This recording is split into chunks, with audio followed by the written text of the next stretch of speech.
London, September 1928. The air is thick with the smell of carbolic acid and something else, something forgotten. Alexander Fleming returns from vacation. 2 weeks in Scotland, 2 weeks away from his laboratory at St. Mary's Hospital. He climbs the stairs slowly, his mind still on the moors, the clean air, the silence. He opens the door to his workspace. The familiar chaos greets him. Petri dishes stacked everywhere, cultures growing, dying, waiting. He begins to clean, one dish at a time, sorting what can be saved from what must be discarded. The work of science is often the work of janitorial duty, monotonous, necessary, unglamorous. Then he stops.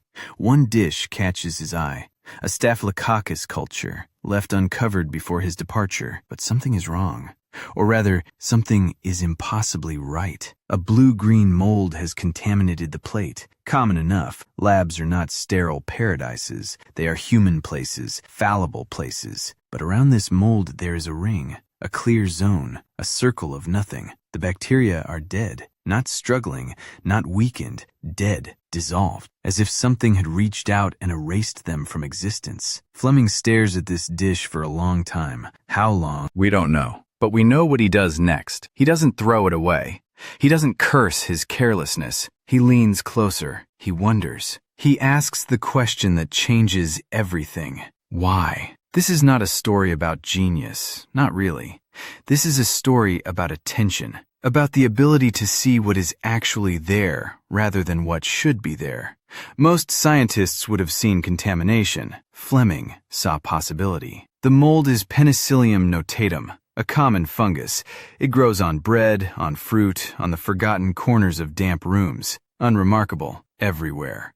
And yet somehow it is killing the most resilient bacteria known to medicine, Staphylococcus, the cause of wound infections, of sepsis, of countless deaths in hospitals and on battlefields. Fleming begins to experiment, carefully, methodically. He grows the mold in pure culture. He extracts the liquid it produces. He tests this liquid against bacteria after bacteria. Streptococcus, pneumococcus, diphtheria. Each time the same result. The bacteria die. He calls the substance penicillin, after the mold. A simple name for an impossible thing. But here is where the story becomes strange. Fleming publishes his findings in 1929. He presents them to the Medical Research Club. He describes what he has seen, what he has proven. The response is polite, interested even, but not excited, not urgent. Because Fleming cannot purify penicillin. He cannot stabilize it. He cannot produce it in quantities that matter. It remains a curiosity, a laboratory trick, an interesting footnote. And so the world moves on. The 1930s unfold, the Depression, the rise of fascism, the slow, terrible march toward war. And in hospitals, in clinics, in field stations across the globe,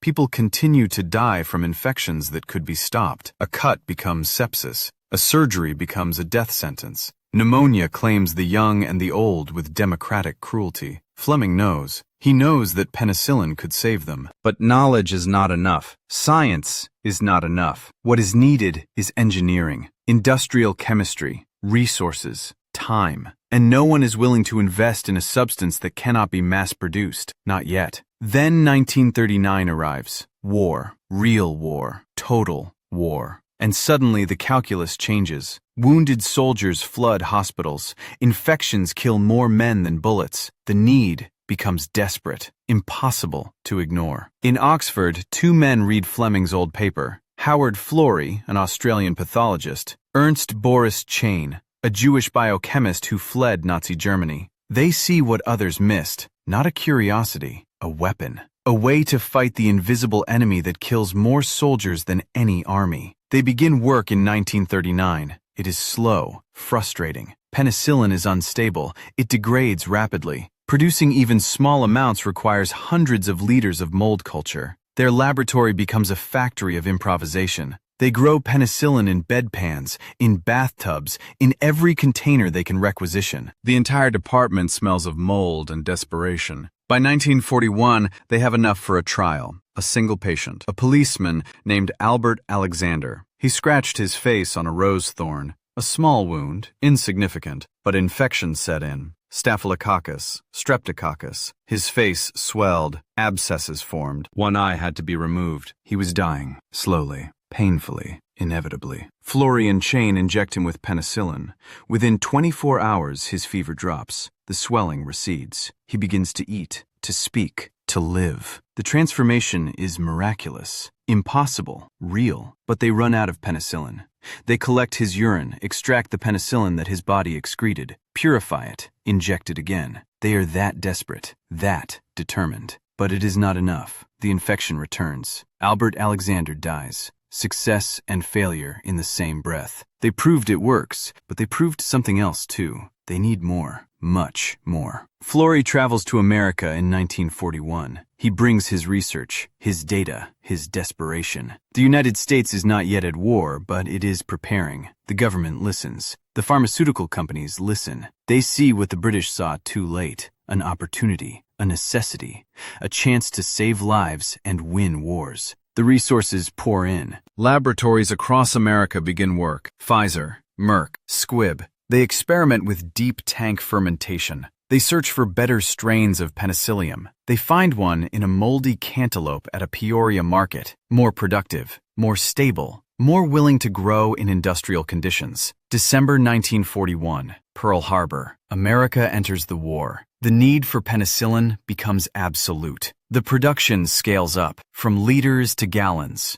from gallons to barrels, from barrels to swimming pools of liquid culture, all producing this one substance. By 1943, there is enough penicillin to treat wounded soldiers. By 1944, there is enough for the D-Day invasion. Soldiers carry penicillin into battle. Medics inject it into wounds before infection can take hold. The mortality rate from infected wounds drops from 18% to 1%. 1%. From a near certainty of death to a near certainty of survival. Think about what that means. Every soldier who steps on a landmine, who takes shrapnel, who suffers a compound fracture. In previous wars, even if they survived the initial trauma, infection would likely kill them. Now they live. They go home. They have children. Those children have children. Entire family trees exist because of this mold, this accident. The war ends, but penicillin does not stop. It spreads into civilian life.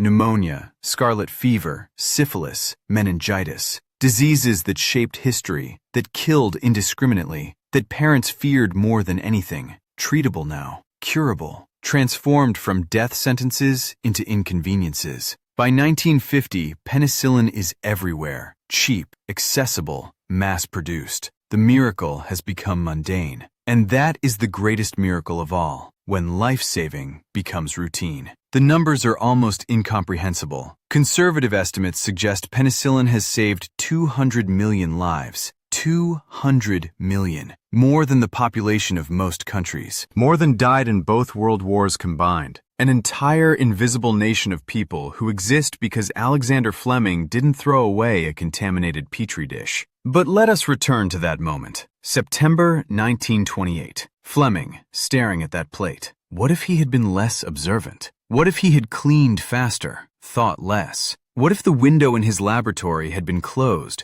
preventing the mold spore from drifting in? What if he had taken a longer vacation? History balances on such small things. A window left open, a vacation ended, a moment of curiosity instead of dismissal. Fleming himself understood this. He never claimed to have invented penicillin. He said he discovered it. The mold did the work. Evolution did the work. Billions of years of fungus competing with bacteria, developing chemical weapons in a microscopic war humans couldn't even see. Fleming just noticed. Florey and Chain made it real. American industry made it abundant. It is a chain of accidents and efforts, luck and labor, chance and choice. In 1945, Fleming, Florey, and Chain share the Nobel Prize in medicine. Fleming becomes famous, knighted, celebrated. He travels the world giving lectures, but he warns even then about resistance, about bacteria evolving, about the danger of misuse. He sees the future even as the world celebrates the present. And he was right. Bacteria do adapt. Resistance spreads. MRSA, superbugs. The battle is not won.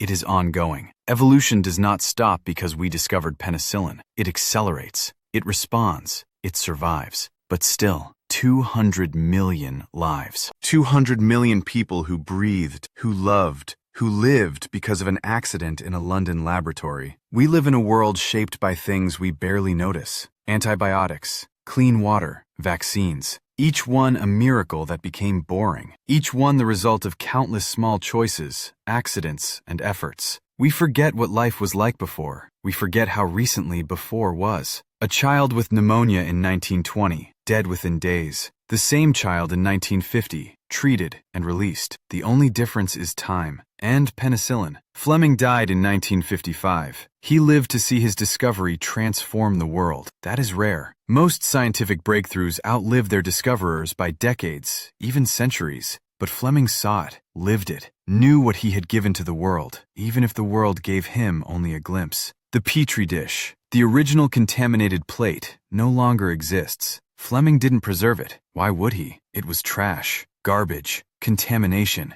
until it wasn't. Until it became the most important piece of trash in medical history. There is a lesson here about attention, about not dismissing the unexpected, about looking at what is rather than what should be, about asking why instead of moving on. The world is full of contaminated Petri dishes, full of accidents waiting to be noticed, full of mold that might save us if only we stopped to look. Fleming looked, and 200 million people lived. An accident, a window, a moment of curiosity. Sometimes that is all it takes to change everything.